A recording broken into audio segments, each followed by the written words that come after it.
Hello students, welcome to SMDT girls college YouTube channel. हम ecology के बारे में पढ़ रहे हैं। इकोलॉजी में हमने क्या पढ़ना है आज हम पढ़ेंगे क्लाइमेटिक फैक्टर्स के बारे में। क्लाइमेटिक फैक्टर्स क्या है? कल के लेक्चर में हमने देखे थे इकोलॉजिकल फैक्टर्स। कौन से factors? Ecological factors. Ecological factors को हमने 4 कैटेगरी के अंदर डिवाइड किया था। पहला था climatic factors, second edaphic factors, topographic factors and biotic factors. आज के लेक्चर में हम शुरू कर रहे हैं क्लाइमेटिक फैक्टर्स। क्लाइमेटिक फैक्टर्स क्या है? क्लाइमेटिक फैक्टर्स के अंदर हम सभी एरियल फैक्टर्स को इंक्लूड करते हैं। क्या? क्लाइमेटिक फैक्टर्स के अंदर सभी एरियल फैक्टर्स को इंक्लूड किया जाता है। तो ये एरियल फैक्टर्स क्या हैं? एरियल फैक्टर्स के एग्जांपल में light, temperature, rainfall, fire, humidity, wind, precipitations, ये जितने भी फैक्टर्स हैं इन्हें एरियल फैक्टर्स के अंदर रखा जाता है। किनको? लाइट को, टेम्परेचर को, ह्यूमिडिटी को, विंड को, फायर को, इन सबको एरियल फैक्टर्स के अंदर इंक्लूड किया जाता है। और क्लाइमेटिक फैक्टर्स जो हैं वो एरियल फैक्टर से रिलेटेड होते हैं।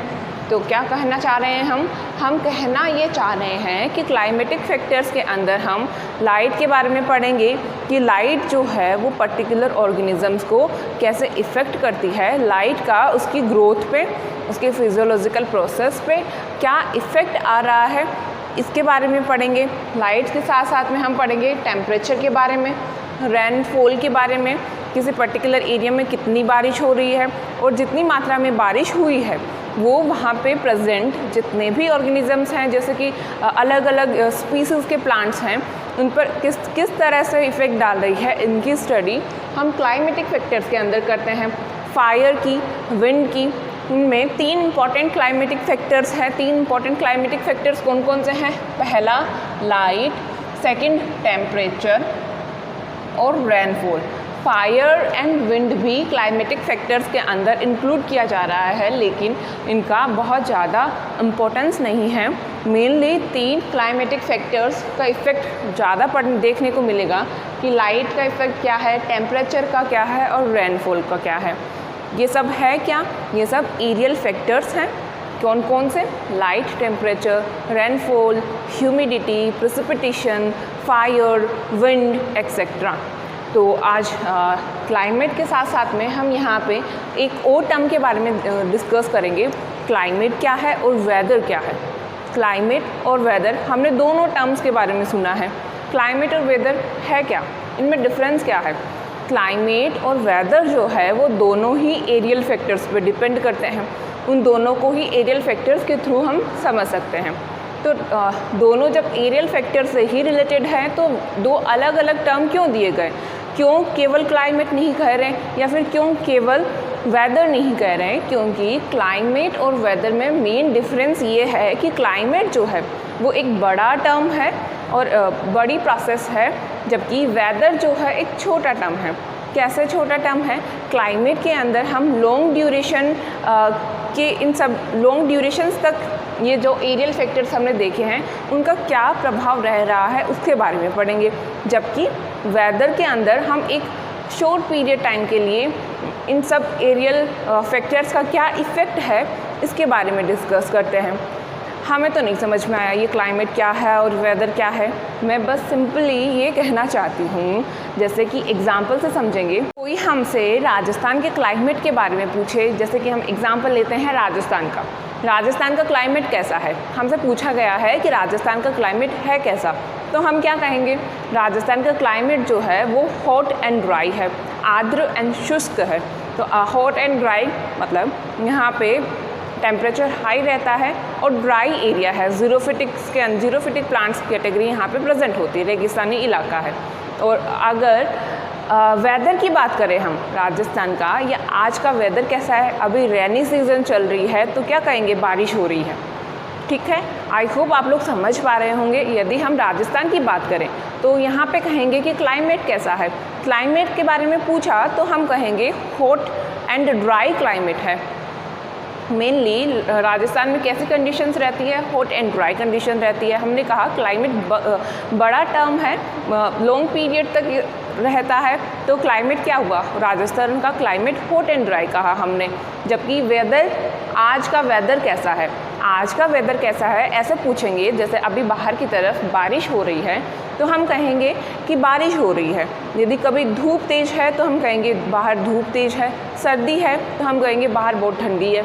तो वेदर्स कंडीशंस अलग अलग हो सकती है एक पर्टिकुलर टाइम पीरियड्स में, जैसे कि विंटर भी हमें देखने को मिलती है, समर्स भी देखने को मिलता है, रेनी सीज़न भी हमें देखने को मिलता है। लेकिन मेन क्लाइमेट क्या है राजस्थान का, राजस्थान का क्लाइमेट है हॉट एंड ड्राई। और एक और एग्जांपल ले लें हम, जैसे कि जम्मू कश्मीर का। जम्मू कश्मीर, वहाँ का क्लाइमेटिक कंडीशंस कैसी हैं, वहाँ पे कोल्ड टाइप का इन्वायरमेंट रहता है, बहुत ठंडी रहती है वहाँ पे, ठीक है। लेकिन यदि पर्टिकुलर आज के दिन में वहाँ तेज़ धूप है तो ऐसे पूछा जाएगा कि आज का वेदर कैसा है, बाहर धूप है, ऐसे कहेंगे। हम ये नहीं कह रहे कि बाहर क्लाइमेट कैसा है या फिर कोल्ड क्लाइमेट है, हम ऐसे नहीं कह रहे। वेदर छोटा टर्म है, क्लाइमेट बड़ा टर्म है। जैसे कि राजस्थान का क्लाइमेट कैसा हुआ, हॉट एंड ड्राई। आज का वेदर कैसा है, बाहर बारिश हो रही है। अभी हम चलते हैं लाइट के ऊपर, क्लाइमेटिक फैक्टर्स के ऊपर। क्लाइमेटिक फैक्टर्स में हमने कहा सभी एरियल फैक्टर्स को हम इंक्लूड कर रहे हैं। तो आज के लेक्चर में हम लाइट के बारे में डिस्कस करेंगे। कौन सा, लाइट जो है क्लाइमेटिक फैक्टर्स का पहला टाइप, उसके बारे में पढ़ेंगे। लाइट है क्या, लाइट सोर्स ऑफ एनर्जी होती है। क्या सोर्स ऑफ एनर्जी होती है? सोर्स ऑफ एनर्जी कहने का क्या मतलब है? प्लांट्स कैसे होते हैं, प्लांट्स ऑटोट्रोपस होते हैं, अपना फूड खुद से सिंथेसाइज करते हैं। फूड कैसे सिंथेसाइज करते हैं प्लांट्स? प्लांट्स फूड को सिंथेसिस फोटोसिंथेसिस प्रोसेस के थ्रू करते हैं, जिनके लिए उन्हें लाइट की रिक्वायरमेंट होती है। तो प्लांट्स, लाइट को हमने कहा सोर्स ऑफ एनर्जी या फॉर्म ऑफ एनर्जी, हमने लाइट के बारे में लिखा है। सोर्स ऑफ एनर्जी कहने का क्या मतलब हुआ? प्लांट्स ने फूड का फॉर्मेशन कैसे किया? लाइट के थ्रू किया, by the process of photosynthesis. तो प्लांट्स को फूड बनाने के लिए क्या चाहिए? लाइट चाहिए। लाइट चाहिए किसे? प्लांट्स को फूड के फॉर्मेशन के लिए।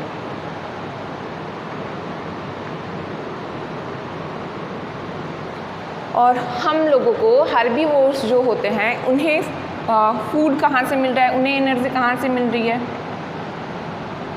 हर्बीवोर्स को एनर्जी मिलती है प्लांट से। वो किसे फीड करते हैं? हर्बीवोर्स जो हैं वो प्लांट्स को फीड करते हैं। कार्निवोर्स जो हैं वो किसे फीड कर रहे हैं? कार्निवोर्स फीड करते हैं हर्बीवोर्स को। जिसे कार्निवोर्स हर्बीवोर्स को खाते हैं। और ओमनीवोर्स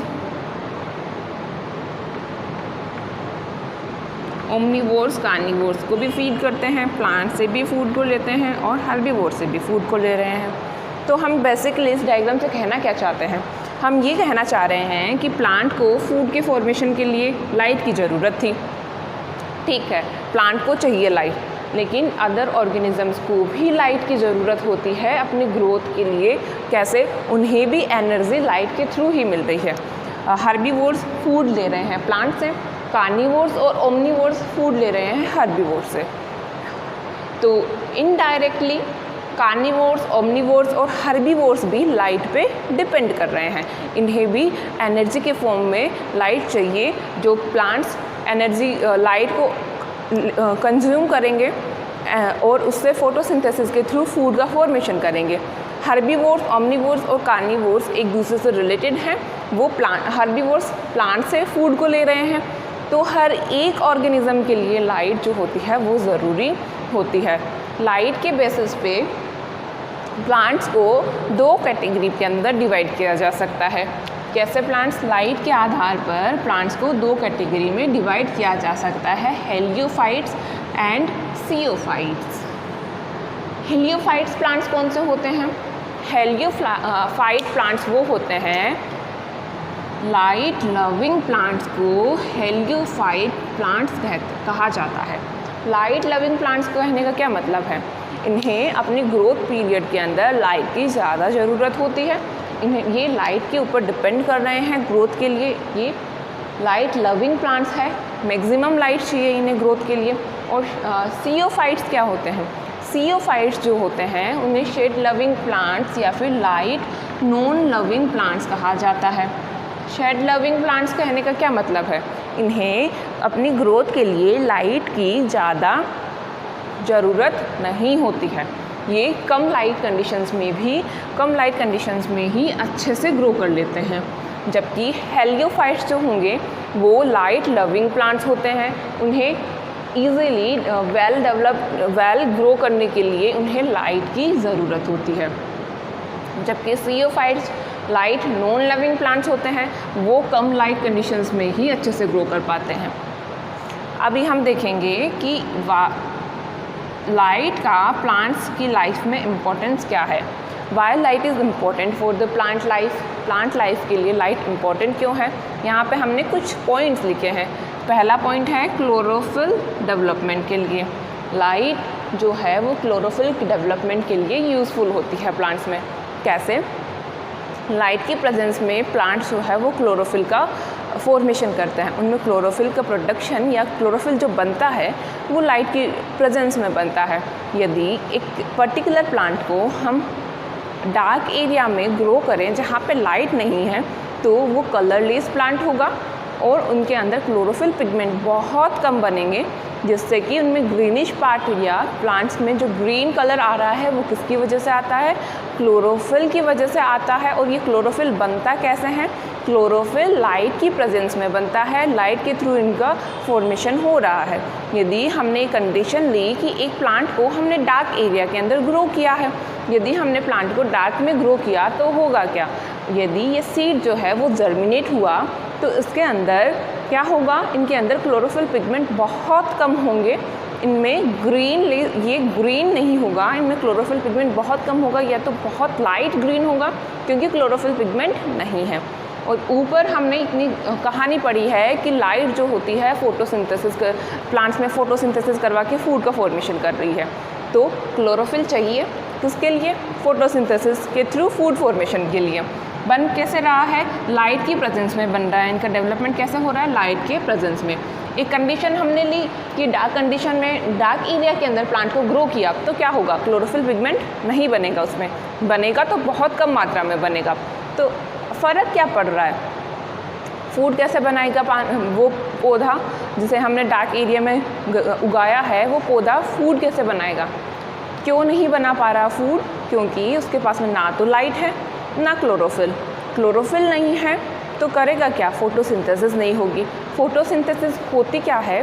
फोटोसिंथेसिस वह प्रोसेस है जिसमें प्लांट्स फूड का फॉर्मेशन कर रहे हैं लाइट्स की प्रेजेंस में, और क्लोरोफिल के थ्रू फूड का फॉर्मेशन करते हैं।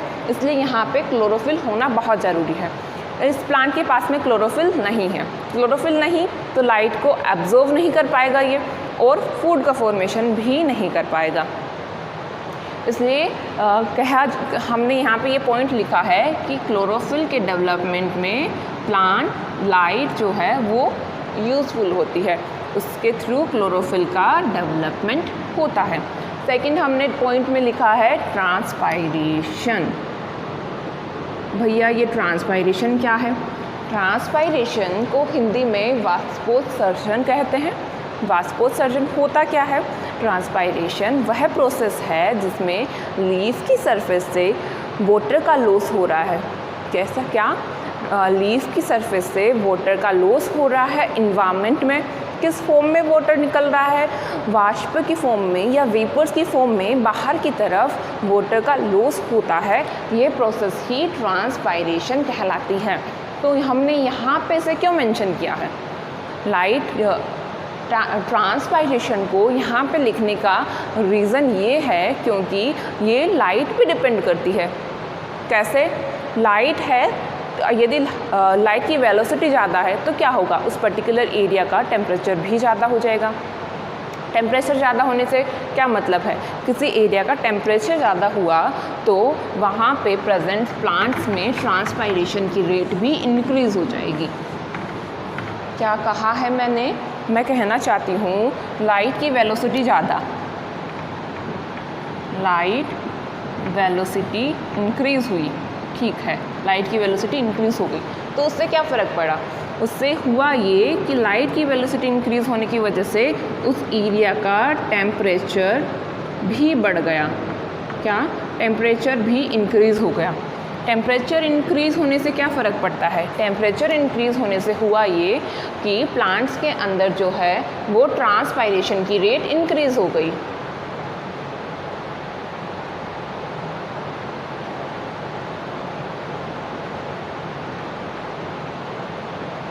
ट्रांसपायरेशन की रेट इंक्रीज़ हो गई तो प्लांट के अंदर वाटर का लॉस ज़्यादा हुआ। हमने कहा था कि ट्रांसपायरेशन वह प्रोसेस है जिसके अंदर प्लांट की सरफेस से वाटर बाहर की तरफ निकल रहा है। ट्रांसपायरेशन की रेट इंक्रीज़ हुई तो क्या हुआ? ट्रांसपायरेशन इंक्रीज़ होने की वजह से पानी का लॉस भी ज़्यादा हुआ। तो प्लांट्स पानी की कमी को पूरा करने के लिए क्या करेंगे? पानी की कमी को पूरा करने के लिए वो सोइल से वाटर को एब्जॉर्ब करेंगे। एब्जॉर्प्शन की रेट भी ज़्यादा हो गई यहाँ पे।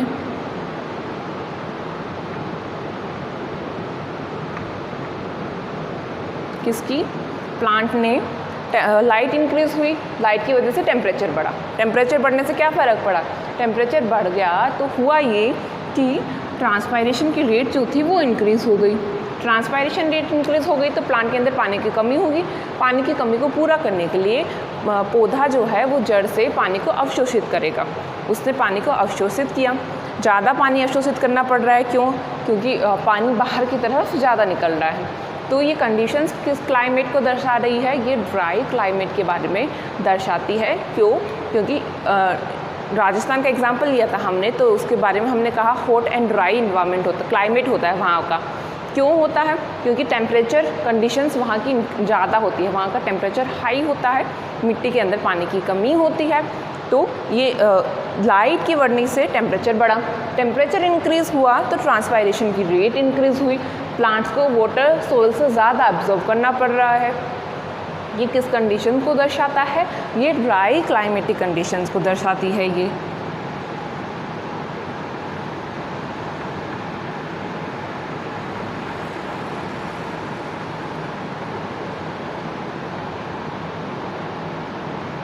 किसको? ड्राई क्लाइमेटिक कंडीशंस को दर्शा रहा है। ये जितनी भी प्रोसेस हमने पढ़ी कि लाइट की वेलोसिटी हाई हुई, टेम्परेचर हाई हो गया, उसकी वजह से टेम्परेचर हाई होने की वजह से ट्रांसपायरेशन की रेट हाई हो गई, जिससे पानी का लॉस बाहर की तरफ हुआ। पौधों को पानी की कमी को पूरा करने के लिए एब्जॉर्प्शन ज़्यादा करना पड़ा पानी का एब्जॉर्प्शन ज़्यादा हो रहा है, लॉस भी ज़्यादा हो रहा है। कैसे एरिया के अंदर होते हैं ये कंडीशंस? ये ड्राई एरिया के अंदर ऐसे कंडीशंस देखने को मिलती हैं। और ड्राई एरिया में क्या होता है? ड्राई एरिया में जितने भी प्लांट्स होते हैं वो ट्रांसपायरेशन की रेट को कम करने के लिए क्या करते हैं? ट्रांसपायरेशन की रेट उनके अंदर ज़्यादा ना हो, इसलिए उनमें कुछ मॉडिफिकेशंस हो जाते हैं। कैसा मॉडिफिकेशंस? उनके अंदर लीफ की सरफेस के ऊपर क्यूटिकल की मोटी लेयर प्रेजेंट हो जाती है। कुछ में पत्तियाँ छोटी हो जाती हैं। कुछ पौधों के अंदर क्या होता है कि कुछ पौधों में पत्तियाँ जो है वो कांटों में परिवर्तित हो जाती है। तो यहाँ पे फोटोसिंथेसिस कौन करेगा?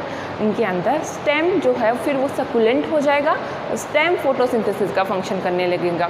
ये कैसे इन्वायरमेंट में हमें देखने को मिलता है? ये ज़ीरोफाइट कंडीशंस के अंदर हमें देखने को मिलती है। क्या? Dry environment, dry climatic conditions के अंदर हमें प्लांट्स की लीव्स के ऊपर क्यूटिकल की लेयर प्रेजेंट होती है। क्यूटिकल की लेयर क्यों प्रेजेंट है? क्यूटिकल की लेयर इसलिए प्रेजेंट है ताकि वो ट्रांसपायरेशन की रेट को डिक्रीज़ किया जा सके। इसको ट्रांसपायरेशन की रेट को डिक्रीज़ किया जा सके। ये एक लीफ बनाई है, इस लीफ के ऊपर यदि हमने क्यूटिकल की लेयर बना दी तो ये होगा क्या? इस पर लाइट आई, लाइट रिफ्लेक्ट हो जाएगी और फिर से चली जाएगी। क्या हुआ? लाइट आई, लाइट रिफ्लेक्ट होके फिर से चली गई, जिससे प्लांट की सरफेस का, लीफ की सरफेस का टेम्परेचर इंक्रीज़ नहीं होगा। और कुछ प्लांट्स के अंदर मैंने कहा कि पत्तियाँ जो होती है वो छोटी हो जाती है, पत्तियाँ छोटी हो जाती है। और कुछ पौधों के अंदर पत्तियाँ जो है वो कांटों के रूप में कन्वर्ट हो जाती है। तो फोटोसिंथेसिस कौन करेगा? स्टेम वहाँ पे फोटोसिंथेसिस करेगा। थर्ड टाइप पे हम चलते हैं कि स्टोमेटल मूवमेंट पे ये लाइट कैसे इफेक्ट डालती है। स्टोमेटा क्या है? स्टोमेटा लीफ के सरफेस के ऊपर प्रेजेंट कुछ पोर्स होते हैं जिनके थ्रू ट्रांसपायरेशन हो रहा होता है और गैसेस का एक्सचेंज होता है। क्या स्टोमेटा जो होते हैं वो लीफ की सरफेस के ऊपर प्रेजेंट कुछ पोर्स होते हैं, छिद्र होते हैं, जिनसे क्या हो रहा है, ट्रांसपायरेशन की प्रोसेस होती है और गैसेस एक्सचेंज का प्रोसेस भी स्टोमेटा के थ्रू होता है। तो स्टोमेटा से वाटर का लॉस हुआ कैसे या फिर गैस का एक्सचेंज हुआ कैसे, उसको देखने के लिए हम स्टोमेटा की स्ट्रक्चर देखेंगे। स्टोमेटा के अंदर 2 गार्ड सेल्स होती हैं। नाम क्या है, गार्ड सेल्स। क्या गार्ड कर रही है ये, या फिर क्या काम कर रही है ये वाटर का बाहर की तरफ कम लॉस हो इससे प्रिवेंट करने का काम कर रही है, मतलब इसका संभालने का काम करती है। पानी का लॉस बाहर कम ज़्यादा किस आधार पे करना है, इससे संभालने का काम कर रही है। गैसेस एक्सचेंज का भी संभालने का काम करती है कि कौन सी कंडीशंस में कितनी मात्रा में कौन सी गैस को लेना है, कितनी मात्रा में वाटर को बाहर की तरफ निकालना है या फिर कितनी मात्रा में वाटर को बाहर की तरफ लॉस होने से बचाना है। इसलिए इन सबको फंक्शन ये गार्ड सेल्स कर रही है। बाहर की तरफ ये मैं जो लीफ लाइक बना रही हूँ ये सब्सिडियरी सेल्स हैं। गार्ड सेल्स की इनर वॉल जो होती है वो थिक होती है। Guard cells, subsidiary cells. यहाँ पे हमने कहा है स्टोमेटा का मूवमेंट। स्टोमेटा का मूवमेंट क्या है, stomata opening and closing process जो होती है वो लाइट पे डिपेंड करती है, लाइट टेम्परेचर पे डिपेंड करती है। स्टोमेटा जब ओपन रहेगा, ओपन स्टोमेटा है, ओपन स्टोमेटा होगा तो इस स्टोमेटा के थ्रू वाटर का बाहर की तरफ लॉस हो सकता है। और स्टोमेटा जब ओपन है तो गैसेस एक्सचेंज हो सकता है। जब गैस का एक्सचेंज नहीं करना है, वाटर को लॉस नहीं करना है, तो ये स्टोमेटा क्लोज हो जाएगा।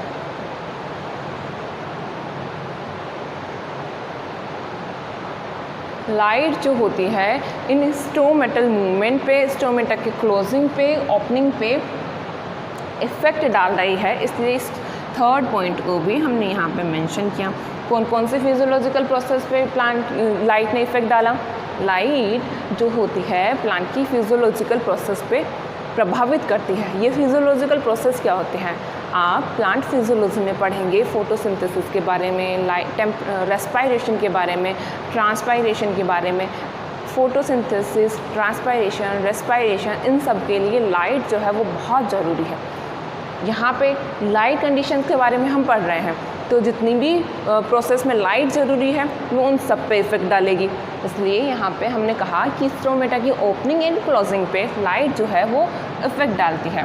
फोर्थ पॉइंट में हमने लिखा है photo periodism.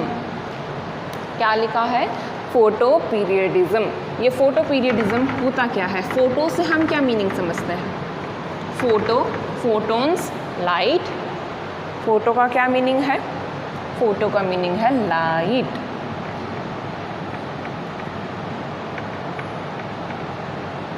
And periodism means period या ड्यूरेशन।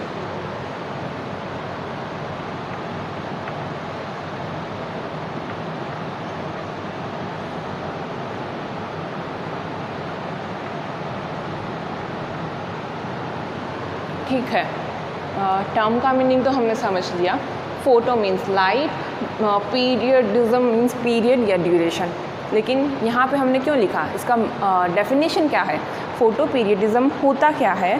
फोटो पीरियडिज्म वह प्रोसेस है, फोटो पीरियडिज्म में हम उन लाइट कंडीशंस को ले रहे हैं कि एक प्लांट को फ्लावर का फॉर्मेशन करने में कितनी लाइट कंडीशंस की ज़रूरत होती है, इसे ही फोटो पीरियडिज्म कहा जाता है।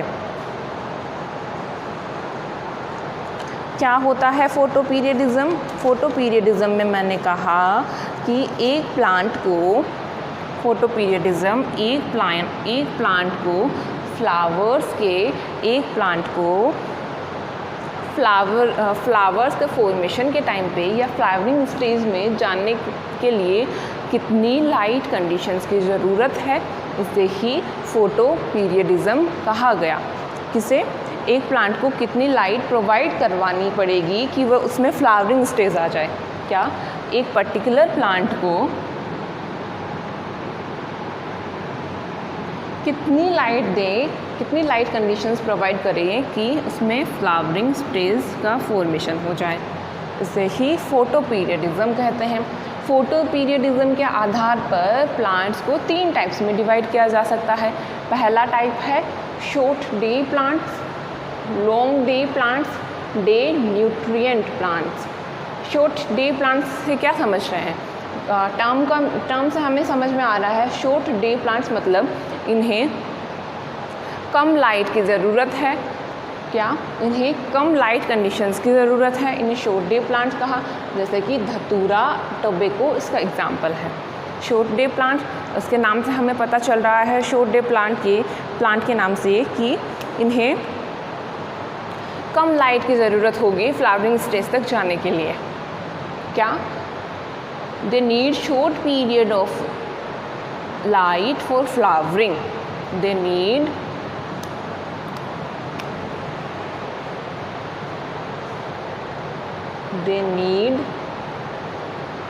short period of light for flowering.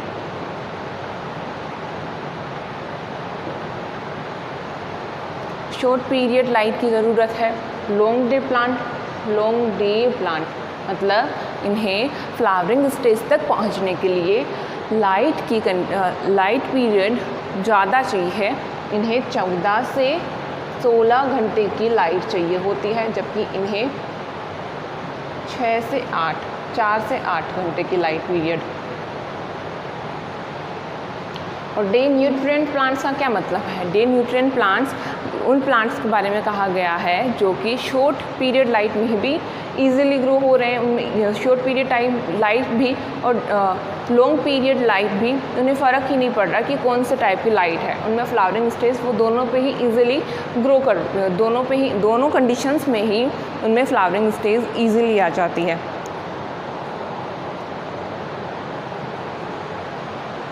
Example क्या है शॉर्ट डे प्लांट्स का? शॉर्ट डे प्लांट्स का एग्जाम्पल है धतूरा एंड टोबैको, धतूरा या फिर तंबाकू। शॉर्ट डे प्लांट्स से क्या समझ पा रहे हैं हम? लाइट कंडीशंस तो कम चाहिए, ठीक है, लाइट पीरियड उसे कम चाहिए, और ये विंटर के टाइम पे उगने वाले प्लांट्स हैं। कैसे? विंटर में क्या होता है, डे टाइम छोटा होता है, नाइट्स बड़ी होती है, नाइट ज़्यादा लंबे टाइम की होती है, जबकि दिन जो होता है वो छोटा होता है। शॉर्ट डे प्लांट्स जो हैं वो विंटर्स में देखने को मिल रहे हैं हमें। एग्जाम्पल क्या है? धतूरा एंड तंबाकू। लॉन्ग डे प्लांट्स समर्स में क्या होता है? समर्स के टाइम पे डे टाइम जो है वो ज़्यादा होता है, दिन का समय बड़ा होता है, जबकि रातें जो होती है वो छोटी होती है। किसमें? समर्स के अंदर। इनके अंदर लॉन्ग डे प्लांट्स को लाइट जो है वो ज़्यादा चाहिए होती है ग्रो करने के लिए, फ्लावरिंग स्टेज तक जाने के लिए। 14 से लेकर 16-18 घंटे तक की लाइट इन्हें चाहिए होती है।